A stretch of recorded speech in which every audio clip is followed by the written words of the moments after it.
কোয়েলকে আমি ভীষণ বিশ্বাস করতাম। কোয়েল কি করে পারলো টাকার জন্য তার স্বামীকে সুমির কাছে বিক্রি করে দিতে? আবাল, কোয়েল তার স্বামীরে টাকার জন্য বেঁচে নাই, তোর বউ দীপঙ্কর রে কিনে নেছে।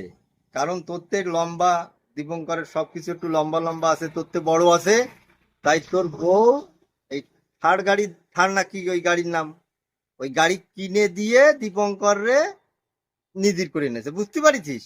বিশ্বাস হয় না? এই দেখ, দেখে নে আবালের চেয়ে। এই যে যে থার গাড়িটা আমি চালাচ্ছি, এটাও তো আমাকে সুমি কিনে দিয়েছে।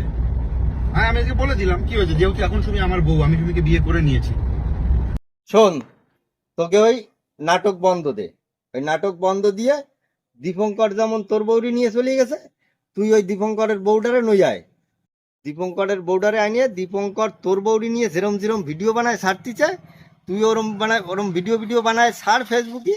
তালি দেশ কেনে দীপঙ্করের মাথায় টুনক নড়বে না, তোর বউরি নিয়ে সুরসুর করে চলে আসবে না।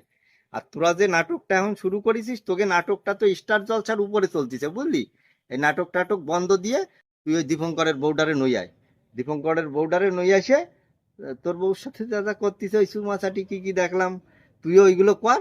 দীপঙ্কর তোর বউরি নিয়ে এমনি সুসুর করে চলে আসবে না, বুঝলি?